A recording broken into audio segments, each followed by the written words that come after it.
I first saw it listed in an 1894 city directory as just another first-class modern hotel on a busy corner of Via Principe Umberto in Turin.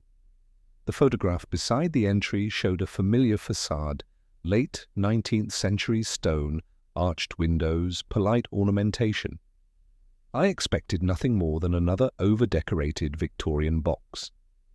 Then in a municipal archive, I found the original construction drawing dated 1891. The basement plan was ordinary enough: kitchens, storage, coal rooms, until the pencil lines reached beneath the street.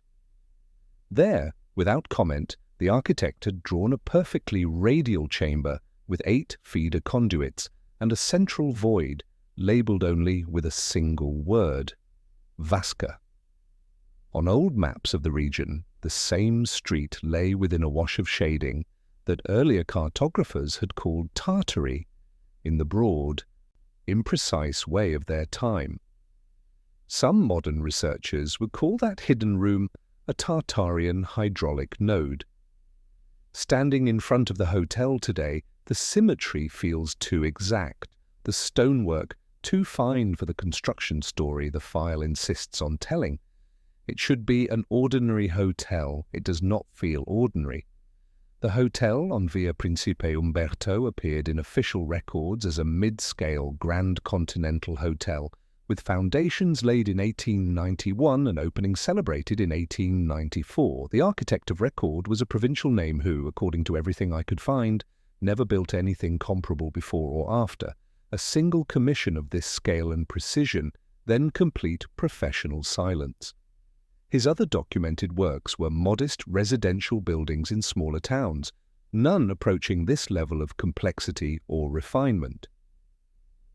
A crisp front elevation photograph from an 1895 tourism brochure showed what visitors would have seen upon arrival: a relentlessly symmetrical facade, window spacing precise to the centimetre, carved pilasters repeating with machine-like regularity across the entire frontage.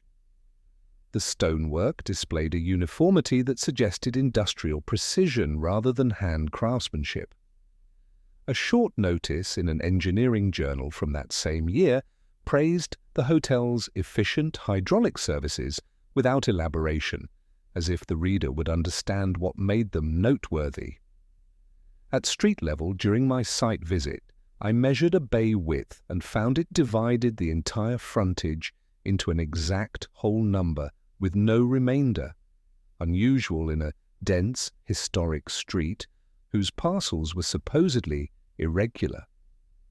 Carved from medieval lots over centuries of organic urban growth. The stone joints were so fine they almost disappeared, requiring close inspection to confirm they existed at all.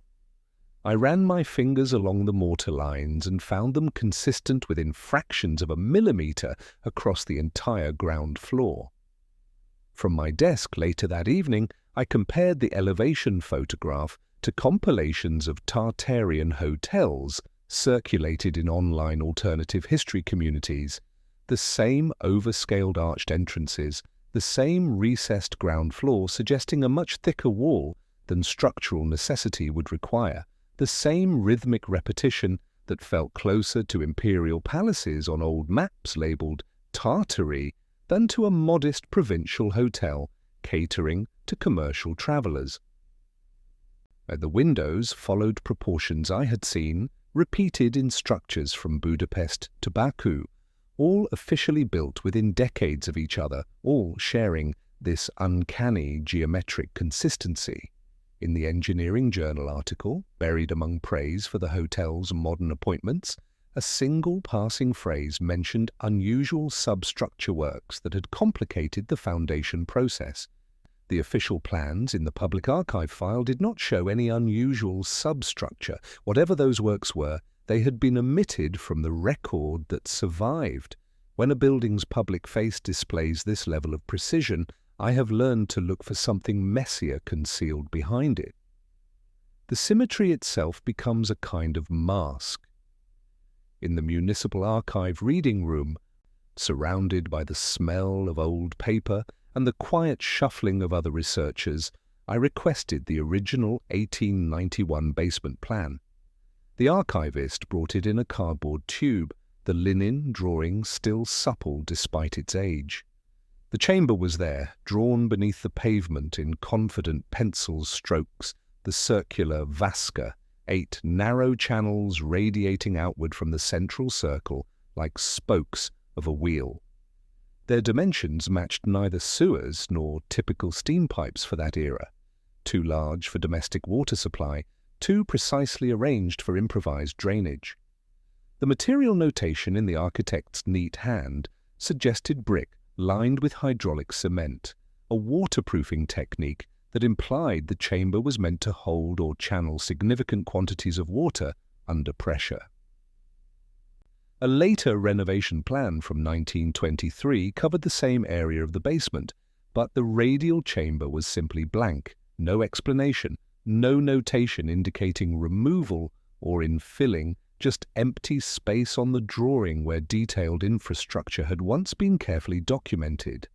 The revision history showed no architect's signature for this deletion.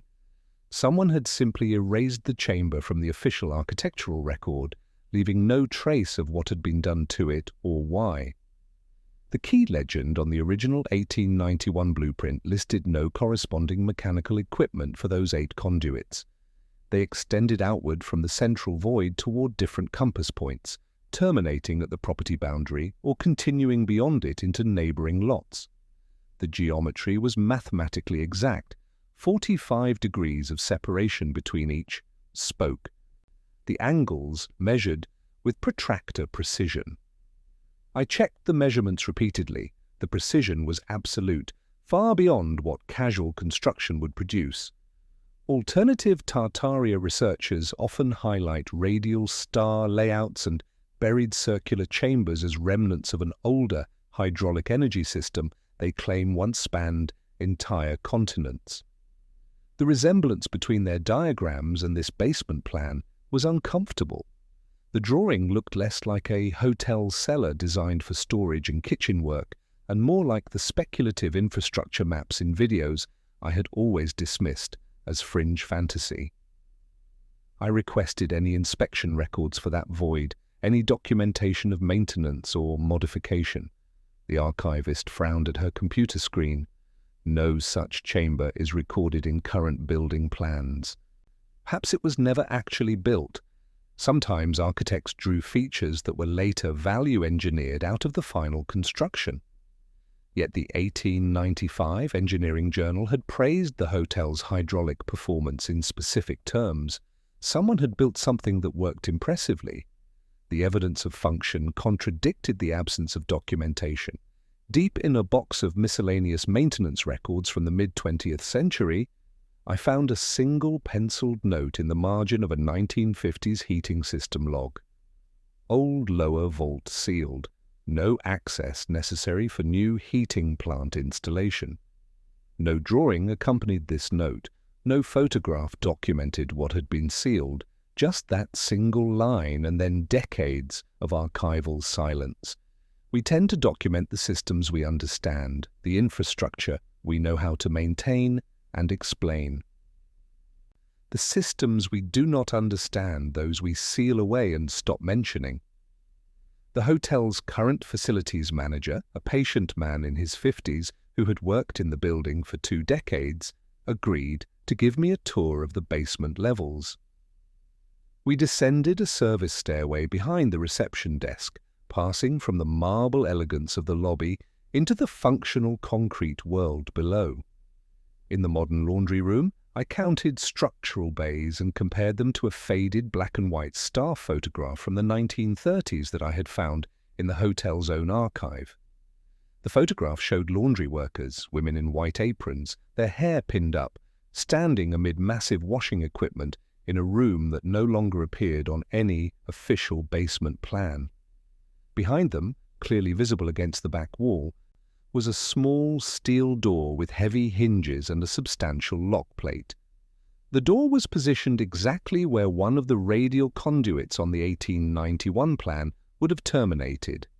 The dimensions of the room in the old photograph aligned with the space where I now stood.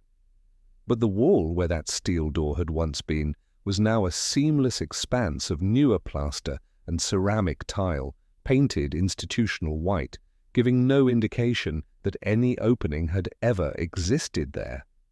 When I tapped along its surface with my knuckles, I heard a hollower sound in one narrow vertical band, as if a recessed door jamb had been filled with lighter material than the surrounding masonry.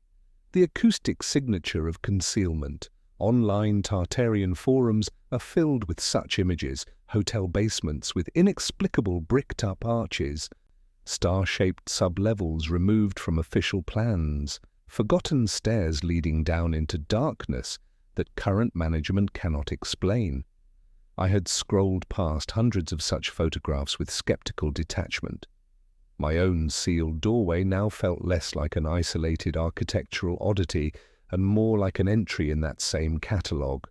One more data point in a pattern I was only beginning to recognize.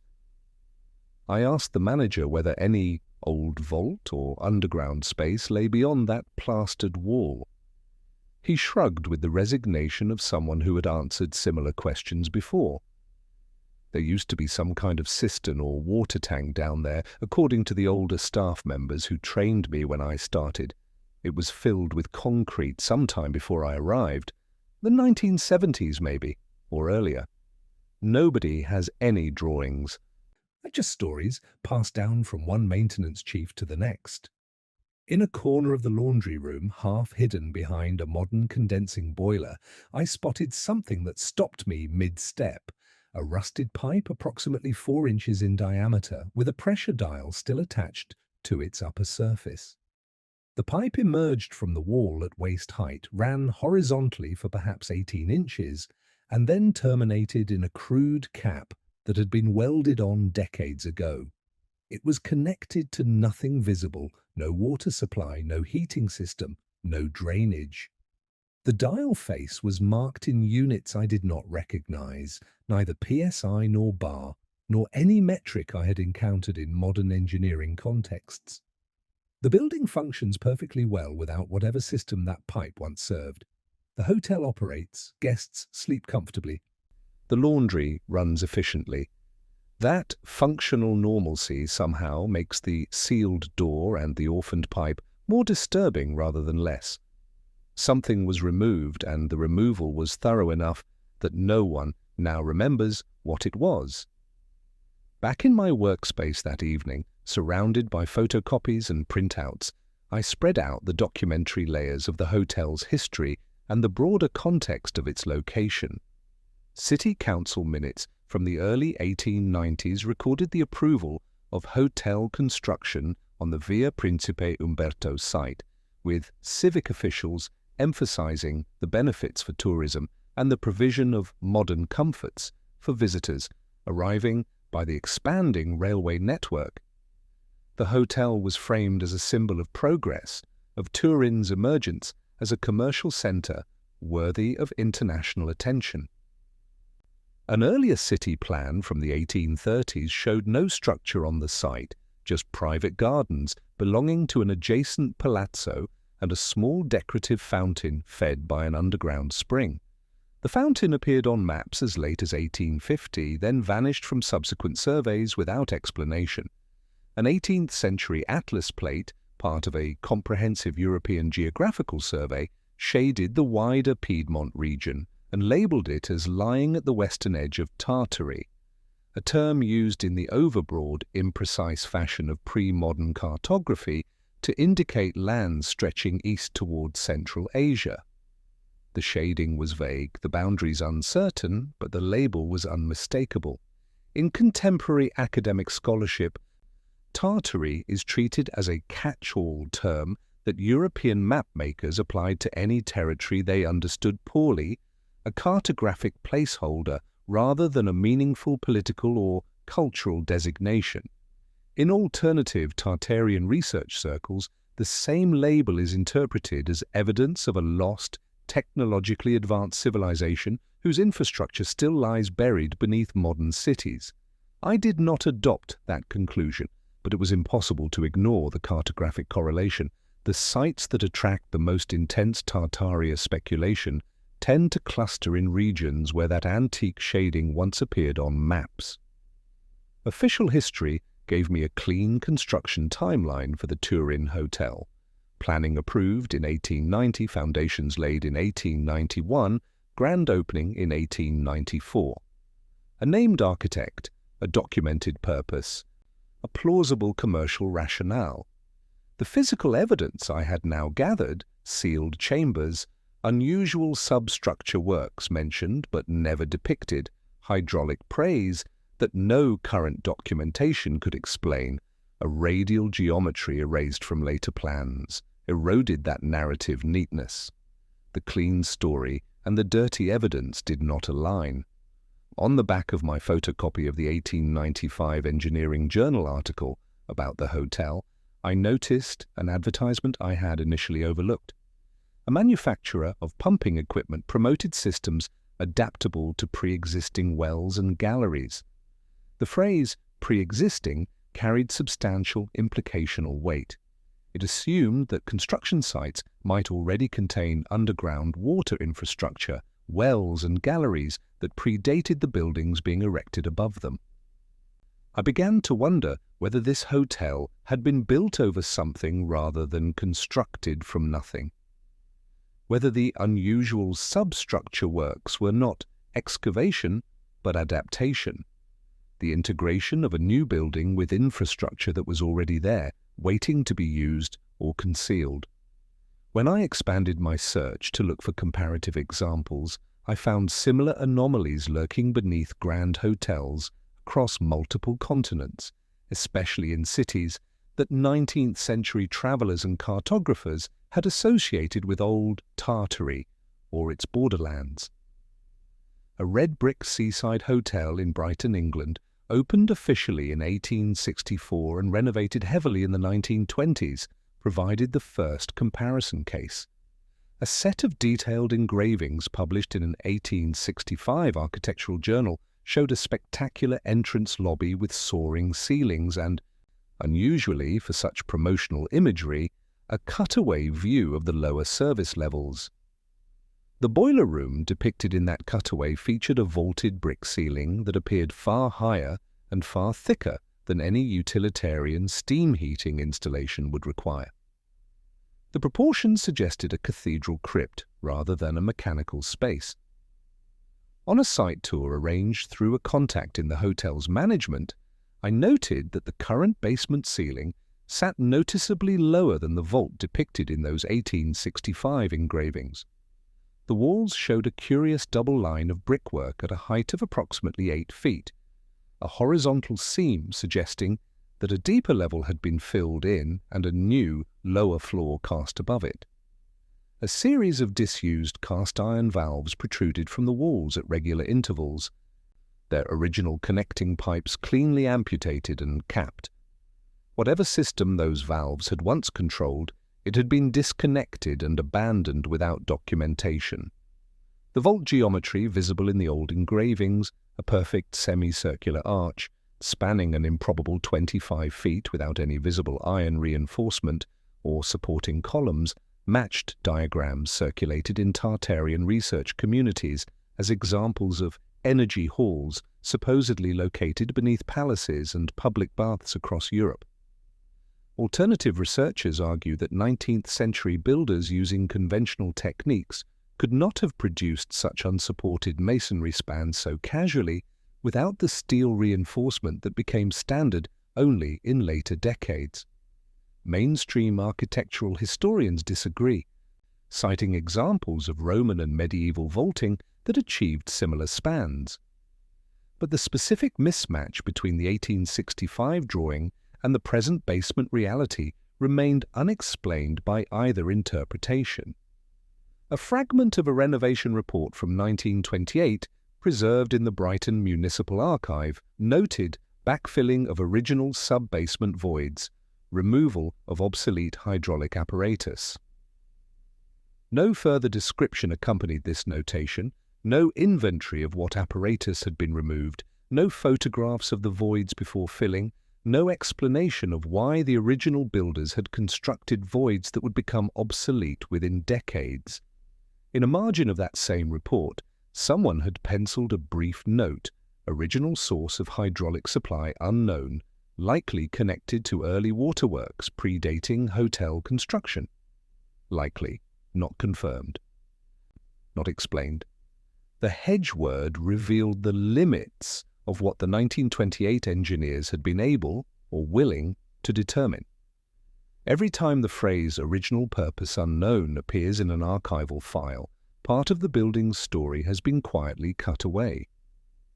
The gap in documentation becomes part of the structure, as real as the bricks and mortar. Late at night, searching through digitized photograph collections from multiple national archives, I found images that seemed to refuse their own documented timelines. An 1870s photograph of a hotel in Istanbul, still standing and still operating as a hotel today, showed a facade virtually unchanged from its present appearance. The building's official history dated its construction to 1868, making it barely a decade old when the photograph was taken. Yet when I zoomed in on high-resolution scans, I saw stone blocks at the building's base that were worn down and rounded as if by centuries of foot traffic, the edges softened, the surfaces eroded in patterns that take generations to develop. The upper stories, by contrast, appeared crisp and fresh, their carved details sharp-edged, their stonework unmarked by time. A 1900 postcard depicted a grand Tartary hotel in a city on the edge of the old Russian Empire, a city that has since been renamed twice as political borders shifted. The hotel's onion domes echoed both Orthodox church architecture and the mausoleums of Central Asia, a hybrid style that travel guides of the period called Oriental.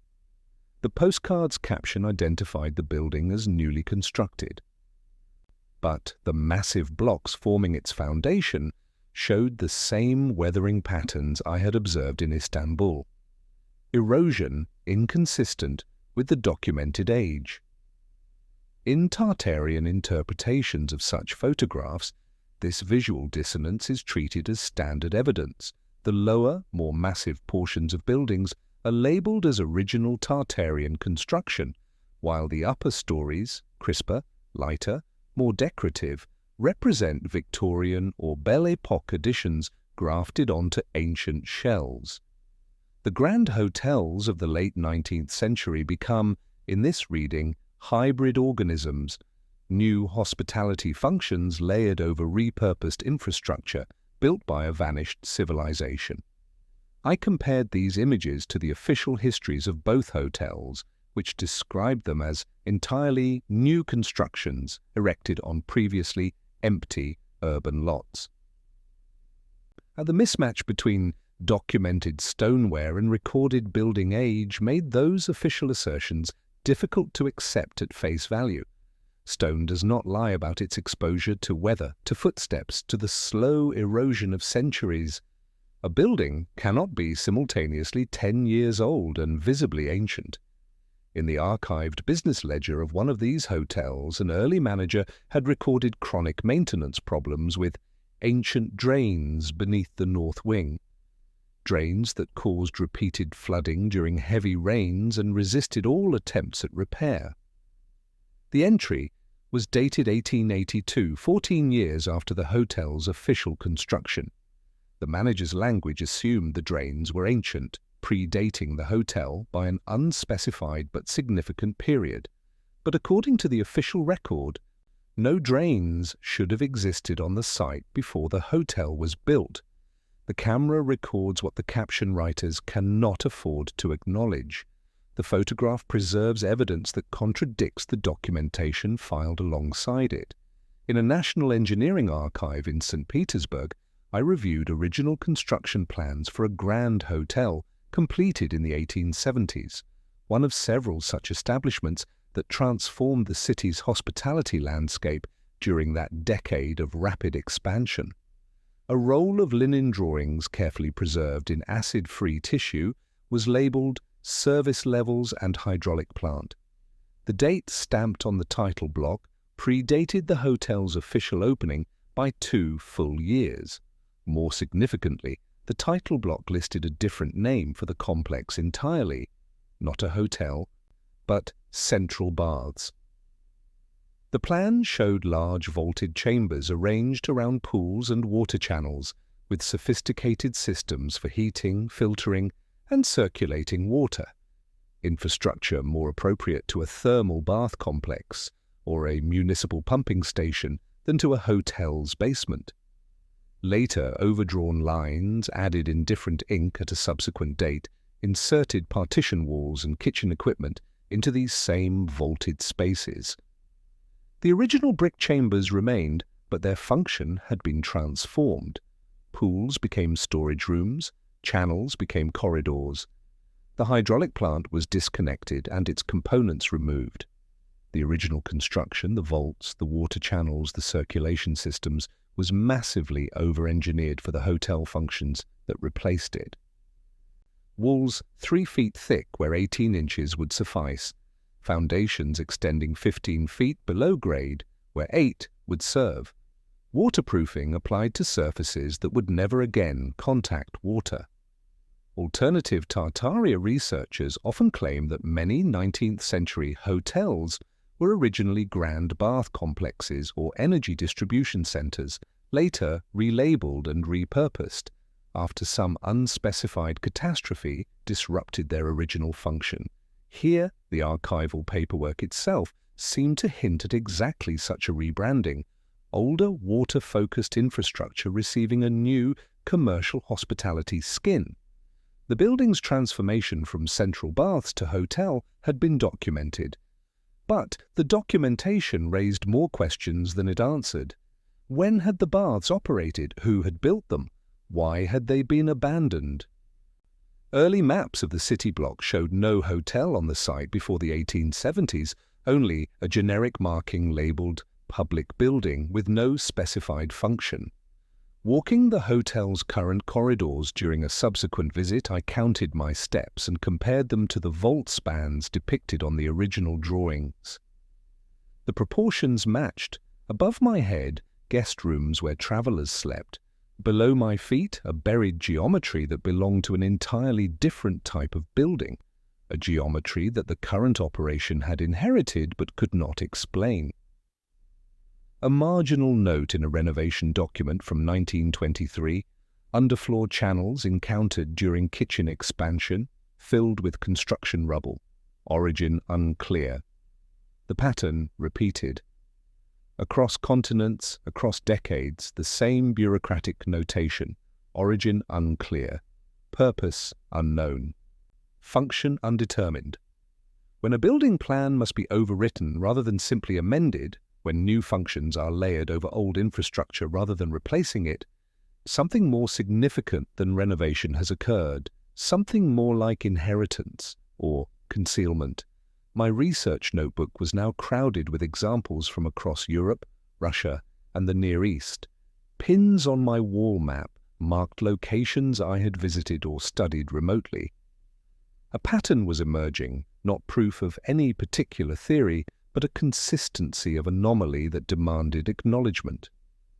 19th century travel guides praised Oriental-style hotels throughout cities that earlier cartographers had labelled as lying within or adjacent to Tartary.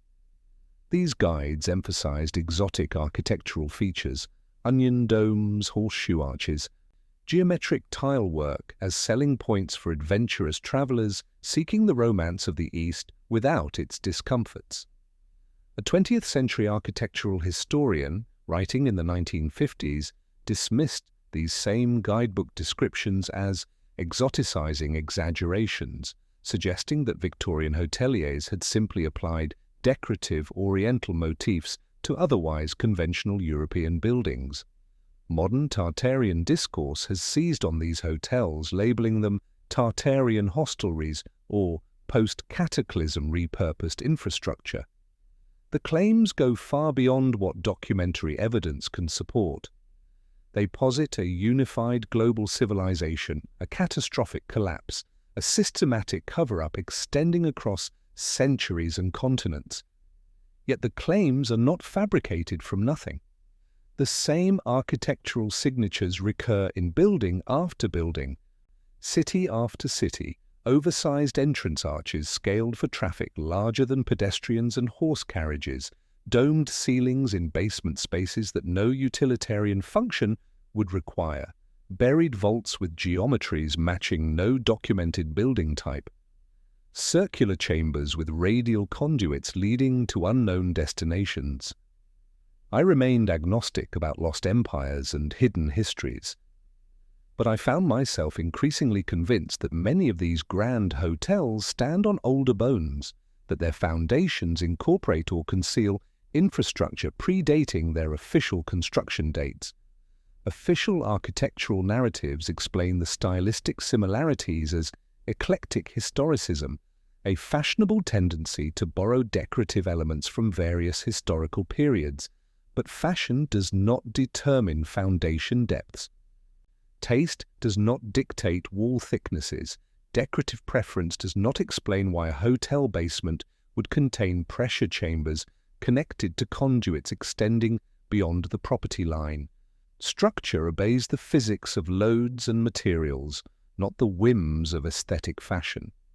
When structural evidence contradicts stylistic explanation, the evidence deserves closer attention.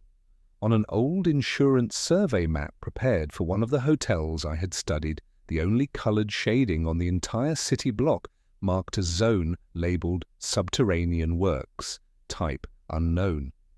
The insurance assessors had noted the presence of something beneath the hotel. They could not determine what it was. They shaded it on their map and moved on to properties they could more easily evaluate. At some point, repeated anomalies across multiple sites stop resembling random noise and begin to suggest a pattern. The question becomes not whether the pattern exists, but what it means. Across continents and construction dates, the same kinds of erasures recurred with troubling consistency. Sealed vaults, removed machinery, hydraulic systems serving no documented purpose, geometric layouts that mirrored Tartarian diagrams more closely than any hotel basement plans I could find in architectural archives. A grand hotel in Vienna, opened in the 1870s and substantially rebuilt after wartime damage in the 1940s, provided a particularly detailed case study. Pre-war photographs from the hotel's own promotional materials showed an ornate lobby with crystal chandeliers, marble columns, and a slightly raised central area where guests would gather before dinner. An earlier architectural plan dating from the original construction labelled that raised central spot as Fountain Hall. A post-war structural survey conducted before reconstruction began noted infilling of 3 deep shafts beneath central lobby slab. The report provided no explanation for why such shafts had existed in a hotel lobby, what function they had served, or when they had been sealed. The surveyor simply documented their presence, recommended that the concrete infill be retained for structural stability, and moved on. Today, the lobby floor is completely flat, polished marble, stretching uninterrupted from wall to wall. The raised fountain area is gone, replaced by a uniform surface indistinguishable from its surroundings. Ground-penetrating radar surveys commissioned for a recent renovation, I obtained the summary report through a contact in the architectural preservation community, revealed 3 cylindrical voids beneath the marble slab, now filled with concrete and rubble. The diameter and triangular spacing of these voids matched the fountain layout visible in pre-war photographs precisely. In Tartarian literature, clusters of deep stone shafts beneath central halls are interpreted as energy wells or distribution nodes in a continent-spanning water and power network. Mainstream architectural explanations frame them as cisterns for water storage or caissons for foundation stabilization in unstable soil. But in this case, the Vienna Hotel had access to modern municipal water supply from the day it opened. The Vienna soil is stable limestone, requiring no caisson foundations. The wells served no documented purpose and were sealed and erased from architectural memory within decades of the hotel's construction. Standing in that lobby, I ran my hand along a brass balustrade that had survived the wartime destruction, a decorative railing original to the 1870s construction. According to the oldest photographs, water had once shimmered in a fountain pool directly below this spot. Guests now snap photographs of the chandelier above, entirely unaware that they stand atop 3 filled shafts whose stone masonry, visible in the radar imagery, displays craftsmanship older and finer than the lobby walls surrounding them.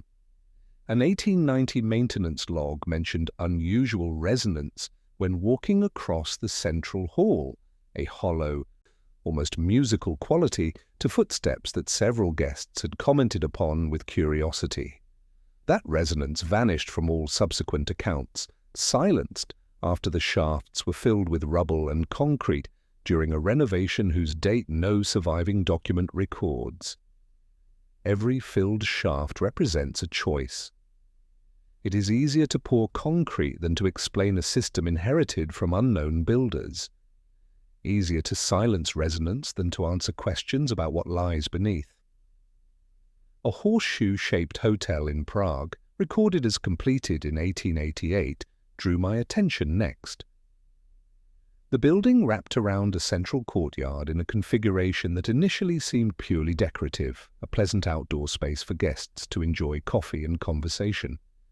Then I examined the older photographs. A courtyard photograph dated 1892, just 4 years after the hotel's official opening, showed 3 low masonry mounds positioned at precise intervals across the paved courtyard surface. Each mound was crowned with an iron grille, the metalwork forming a geometric pattern that allowed air to circulate while preventing entry.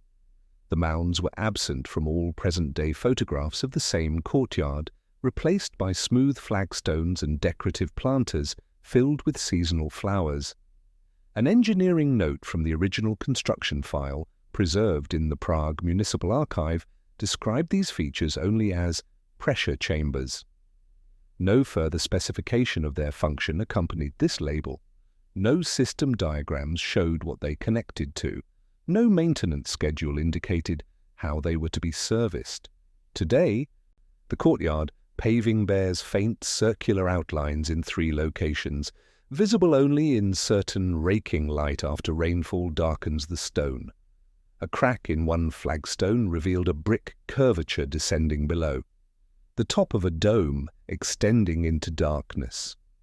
When I lowered a small microphone on a cable through a nearby drainage opening, the recording returned a hollow echo consistent with a dome-shaped void at least 3 meters deep. Current hotel staff could not tell me what lay below or why it had been sealed. The symmetry of the 3 domes was unnerving. They aligned precisely with the building's central axis and corresponded exactly to the former location of a public fountain that had stood in the street outside the hotel entrance until the 1920s.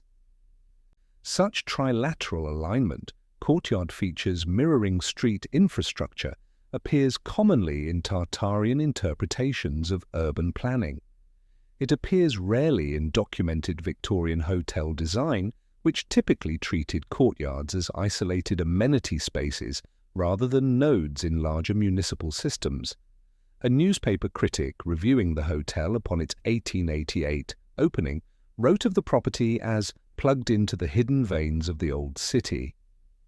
The phrase appeared in a single sentence, unexplained and unelaborated, as if the meaning were obvious to contemporary readers. Hotels are designed to consume utilities, water, gas, electricity, delivered from municipal systems. They are not typically designed to anchor those systems to serve as junction points in infrastructure extending beneath city streets. Here, the architectural evidence suggested a reversal of that normal relationship. A coastal city on the northern Black Sea presented perhaps the most striking case, a hotel erected in the 1890s within the footprint of an obsolete star fort that had guarded the harbour since the Napoleonic era. Military survey maps from the 1820s showed a classic, star-shaped bastion pattern on the site, 5 pointed projections arranged around a central keep, with a dry moat tracing the inner perimeter. Such star forts appeared across Europe and its colonial territories during the 17th and 18th centuries, their angular geometry designed to eliminate blind spots and provide overlapping fields of defensive fire. Later, cadastral maps from the 1870s blurred this military geometry into a civilian urban grid, with streets cutting across former ramparts and residential lots filling the old parade grounds. But an aerial photograph from the 1930s taken for municipal planning purposes revealed the star's outline still faintly visible beneath the accumulated layers of urban development. The hotel sat exactly at the geometric center, its footprint corresponding to the fort's original inner keep. For Tartaria researchers, star forts represent more than military architecture. They are interpreted as nodes in a vast infrastructure network, energy collection points, harmonic resonators, distribution centers for power systems we no longer understand. The geometric precision of star fort design, the consistency of proportions across different countries and centuries, and the frequency with which they appear at sites of unusual acoustic or geological properties all feed this alternative interpretation. Here, a modern commercial hotel had been literally plugged into the heart of such a structure. Even accepting the conventional military explanation of star forts, the reuse was remarkable. An intricate older structure, supposedly obsolete, quietly repurposed for commercial hospitality, with minimal documentation of the transformation. An engineer's notebook from the 1890s preserved in the city's technical archive noted remarkable preservation of earlier subterranean galleries, adapt for hotel service use. No elaboration followed, as if inheriting intact underground passages were an unremarkable circumstance requiring no special comment. A local guidebook from the same decade advertised the hotel as enjoying the mysterious strength of the ancient foundations. The phrase reads as marketing copy and as something more, an acknowledgement that the building's solidity derived from structures older than the hotel itself, from foundations the promotional writers could invoke but not explain. Back at my desk, pins now dotted a map of Europe and Western Asia in a pattern I had not anticipated when this investigation began. A 19th-century railway guide, published in London for British travellers venturing onto the continent, listed grand hotels appearing in city after city along the expanding rail network. The guide praised their modern conveniences, hot running water, gas lighting, telegraph offices, and their convenient proximity to railway stations. It did not mention what lay beneath their lobbies. Earlier maps, some predating the railway age by a century or more, showed many of those same cities marked as nodes of pre-industrial significance. Fortress towns, trading posts along caravan routes, crossroads where ancient highways intersected. Several appeared within regions shaded and labelled Tartary on 18th-century atlas plates. The correlation was imperfect, but persistent. Cities where Tartarian researchers claimed to find the densest concentration of anomalous architecture were, more often than not, cities that had appeared on older maps as points of established importance, nodes in networks that predated the railway, the telegraph, and the Industrial Revolution. The idea of a coherent Tartarian hotel network, grand hostelries secretly connected by underground channels, sharing hidden energy systems beneath their Victorian facades, remains historically untenable. No documentary evidence supports such coordination, no engineering records describe such connections, no contemporary observers reported travelling between hotels through underground passages, yet the coincidence of hotel locations with older infrastructural nodes resists easy dismissal. The same anomalous features recur across thousands of miles: sealed vaults, pressure domes, wells of unknown purpose, radial chambers with conduits extending beyond property boundaries. If these features prove nothing about lost civilizations, they suggest at minimum a pre-railway lattice of water and energy infrastructure that later builders found convenient to exploit, sites that retained importance even as the systems connecting them were forgotten, dismantled, or deliberately concealed. Official history frames 19th-century grand hotels as products of railway capitalism, springing up wherever new passengers arrived with money to spend. The physical evidence I had accumulated suggested a different pattern. Hotels that took over sites already significant in older networks, inheriting infrastructure they could use but not explain, sealing chambers they could not justify. On a late 18th century map where much of Central Asia remained shaded under the label Tartary, a string of small circles marked notable stations along trade routes that no longer exist. The modern hotels I had investigated sat almost exactly atop several of those circles. Perhaps it is not that Tartaria built hotels, perhaps hotels quietly occupied Tartaria's ruins. I returned to the first hotel in Turin, closing the investigation where it had begun. In the weeks since my initial archive visit, I had filed requests with several municipal departments for any additional documentation of the Via Principe Umberto property. Most returned nothing. But one clerk, more diligent than usual, searched a filing cabinet that had been moved during an office renovation and forgotten. There, misfiled under municipal works rather than private construction, she found a photograph I had not seen before. The image showed the radial Vasca chamber during what the caption called cleaning for hotel works. Men in late 19th century work clothes stood within a circular space whose brick walls curved upward into shadow beyond the camera's flash range. The construction appeared precise and regular, but the stones themselves showed wear inconsistent with new construction. Edges rounded, surfaces eroded, mortar joints weathered. The workers were not building this chamber. They were excavating it, clearing accumulated debris from a structure that already existed. The caption, handwritten in faded ink on the photograph's cardboard mount, offered no construction date, no architect's name, no explanation of origin. Just, cleaning of old basin for hotel works, 1891. Cleaning, not construction, not foundation excavation.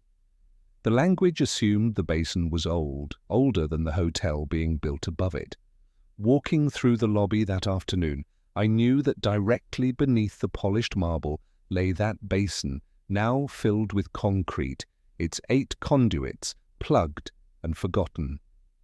The sealed laundry room doorway, the orphaned pressure pipe with its illegible dial, the perfect facade above, its symmetry too exact for improvised Victorian construction. All now read as elements of a single pattern, not the story of one building, but a system of reuse and concealment repeated across continents.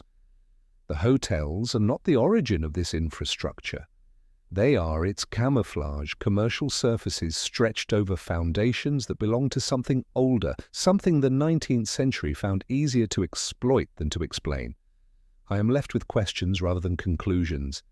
How many such systems lie beneath ordinary lobbies, their functions unknown? How many sealed doors conceal chambers that no current blueprint acknowledges? How many rusted dials mark the endpoints of systems we no longer remember? At what point does failure to investigate become its own form of erasure? The photograph from Turin remains on my desk, a circular chamber, its bricks too worn to be new, yet too precise to be primitive, 8 conduits vanishing into darkness. No document identifies its builder, no archive explains its purpose. The chamber was sealed more than a century ago. The questions remain open.